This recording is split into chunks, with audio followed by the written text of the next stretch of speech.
Você sabia que em Piratas do Caribe, o Baú da Morte, o vilão principal Davy Jones, interpretado por Bill Nighy, só aparece fisicamente pela primeira vez exatamente 1 hora após o início do filme? Para dar vida ao personagem no set, Bill Nighy usava uma roupa especial de captura de movimento e vários pontos marcados no rosto. Isso permitiu que os animadores usassem sua performance real sem precisar refilmar cenas em estúdio ou em ambientes próprios para captura digital. Alguns atores admitiram que era difícil contracenar com Bill Nighy usando aquele traje cheio de pontinhos no rosto, e não cair na risada. Toda a tripulação do Davy Jones também era composta por atores de verdade, que vestiam macacões cinza escuros de captura de movimento. Antes de serem filmados, cada ator precisava ser escaneado para que os efeitos visuais fossem aplicados com precisão sobre seus corpos. Bill Nighy chegou a usar maquiagem ao redor dos olhos e da boca, caso a renderização digital não ficasse realista em closes, o que felizmente não foi necessário. Segundo o livro baseado no filme, a perna de pau de Davy Jones era feita inteiramente de osso de baleia, e seu órgão musical foi criado a partir de coral, moldado organicamente diretamente do holandês voador.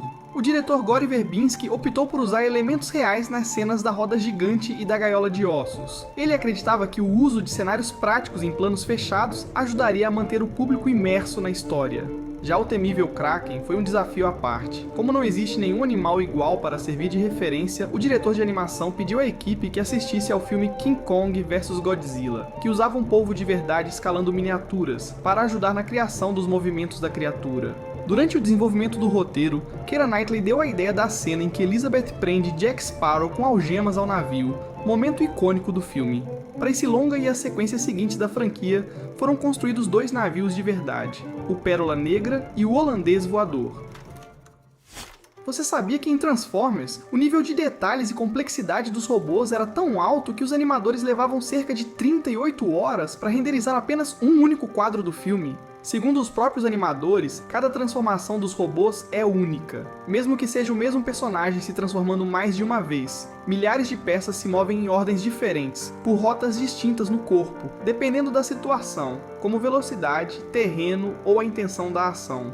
Eles explicaram que os robôs se transformam de forma fluida e instintiva, mas também admitiram que o principal objetivo era fazer as transformações parecerem visualmente interessantes e convincentes. O lendário dublador Peter Cullen, que deu voz ao Optimus Prime desde os desenhos animados dos anos 80, disse que voltar ao papel foi como calçar um par de sapatos velhos e confortáveis que você não usava há tempos. Ele agradeceu aos fãs por pedirem seu retorno ao personagem. Na cena, por volta dos 40 minutos de filme, em que o robô Scorponok sai debaixo da areia atrás dos soldados, o efeito foi criado detonando cordões explosivos sob a areia. A sequência era tão perigosa que o diretor Michael Bay alertou os atores: corram e não parem por nada.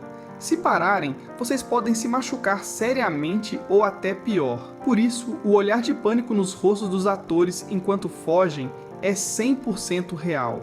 Para manter o filme mais autêntico e também dentro do orçamento, o Departamento de Defesa dos Estados Unidos colaborou com a produção. Eles forneceram veículos militares, permitiram que caças F-22 e CV-22 fossem filmados, algo que não acontecia desde o filme Hulk de 2003. Soldados de verdade participaram como figurantes, e os uniformes usados pelos atores eram todos autênticos. Como retribuição, os militares receberam sessões especiais do filme, de forma gratuita antes da estreia. Originalmente, Michael Bay queria usar um iPod da Apple na cena de demonstração da câmara do AllSpark. No entanto, Steve Jobs negou o uso do produto no filme.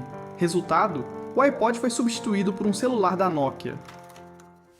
Você sabia que em Eu Sou a Lenda, o ator Will Smith criou um laço tão forte com sua parceira canina, Abby, que tentou adotá-la ao fim das filmagens? Infelizmente, o treinador dela não cedeu e preferiu ficar com a cadela. Em uma das cenas mais emocionantes do filme, quando Sam, a cachorra, se machuca lutando contra os cães infectados, o treinador colou discretamente uma fita na pata dela para que ela mancasse de forma convincente. Na cena em que Will Smith vê o manequim chamado Fred na rua, parece que ele mexe a cabeça por um breve momento. Isso não foi por acaso. Um mímico substituiu o manequim naquela tomada para criar uma sensação estranha e desconcertante nos espectadores. Aliás, na cena dentro da locadora de filmes, alguns dos manequins são, na verdade, pessoas reais, e se você observar com atenção, pode vê-los se movendo levemente. Para se preparar emocionalmente para o papel de um homem completamente isolado, Will Smith conversou com ex-detentos que passaram por Solitária. Eles contaram que o segredo para manter a sanidade é seguir uma rotina extremamente rígida, algo que vemos no comportamento dele durante o filme.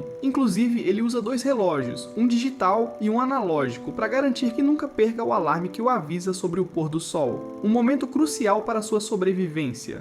Para dar vida à Nova York abandonada e tomada pela natureza, plantas foram trazidas em caminhões da Flórida e espalhadas pelas ruas como se a vegetação tivesse retomado a cidade. No livro original de Richard Matheson, os infectados são descritos como vampiros, mantendo a aparência humana, temendo alho e espelhos, caçando os vivos e podendo ser mortos com uma estaca no coração, bem diferente da abordagem dos mutantes no filme.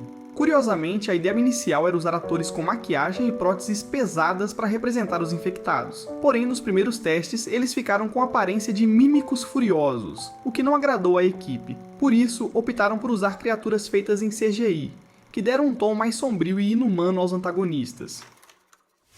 Você sabia que em Matrix Reloaded, a famosa cena de luta entre o Neo e os vários clones do agente Smith demorou 27 dias para ser filmada? Nessa sequência, o Neo enfrenta mais de 80 agentes Smith ao mesmo tempo. Apesar disso, Hugo Weaving interpretou apenas alguns poucos clones. A produção fez testes com homens de corpo parecido para as cenas, e depois o rosto de Weaving foi inserido digitalmente em todos eles. As diretoras irmãs Wachowski colocaram uma cláusula em contrato dizendo que não fariam nenhuma entrevista à imprensa durante a divulgação do filme, e a Warner Bros. Aceitou. Cerca de 97% dos materiais usados nos cenários do filme foram reciclados após as filmagens. Por exemplo, grandes quantidades de madeira foram enviadas para o México para construir casas populares.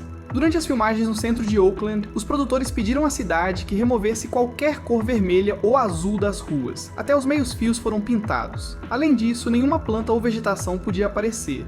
Então a gravação aconteceu no inverno, antes das árvores darem folhas. A General Motors doou 300 carros para a produção, e todos os 300 foram destruídos durante as cenas de ação. A atriz Carrie-Anne Moss levou 6 meses de treino para conseguir fazer corretamente o chute escorpião, aquele chute espetacular da cena de abertura. Aliás, o set teve vários acidentes. Carrie-Anne Moss quebrou a perna treinando uma cena com cabos, Lawrence Fishburne fraturou o braço durante um ensaio, e Hugo Weaving deslocou um disco da coluna durante uma puxada de cabo. A equipe passou 60 dias filmando em São Francisco, sendo que 48 dias foram só para gravar a cena da rodovia. A própria Carrie-Anne Moss chegou a dirigir a moto em algumas partes da perseguição na estrada. Matrix Reloaded é até hoje o filme de maior bilheteria da franquia. Você sabia que em Juno, o ator J.K. Simmons ficou tão impressionado com o roteiro que teria aceitado até interpretar o professor sem falas no filme só para fazer parte da produção? Gravar as 4 estações do ano em apenas 30 dias de filmagem foi um grande desafio. A equipe usou truques criativos como escurecer digitalmente as flores de cerejeira da primavera para parecerem flores de verão e jogar folhas de seda na frente da câmera para simular o outono. Durante as cenas de inverno, uma nevasca inesperada em março, algo raro em Vancouver, ajudou a economizar, já que a neve falsa é cara. A produção correu para filmar 3 cenas diferentes no mesmo dia antes que a neve derretesse. Foi o próprio Elliot Page quem sugeriu o penteado da Juno, rabo de cavalo com franjões caindo dos lados do rosto, e ele mesmo fazia seu cabelo todos os dias no set. A divertida sequência animada de abertura foi criada pela empresa Shadowplay, e as cenas da Juno andando foram feitas em uma esteira, que depois foi removida digitalmente na pós-produção. O personagem de Jason Bateman enfrenta conflitos internos sobre a ideia de ser pai. Curiosamente, na vida real, o ator tinha acabado de ser pai de primeira viagem pouco antes das filmagens começarem. Já a atriz Jennifer Garner fez uma aposta ousada. Abriu mão de seu salário tradicional de estrela de Hollywood para aceitar um acordo baseado em percentual de bilheteria, já que o filme seria uma produção pequena e independente, mas a decisão foi certeira. Juno se tornou um sucesso estrondoso nos cinemas, rendendo a ela o maior cachê de sua carreira. E esse foi mais um Curiosidade sobre filmes aleatórios. Se você gostou do vídeo, deixe seu like e se inscreva no canal. E deixa aí nos comentários qual filme você achou mais interessante. Valeu e até a próxima!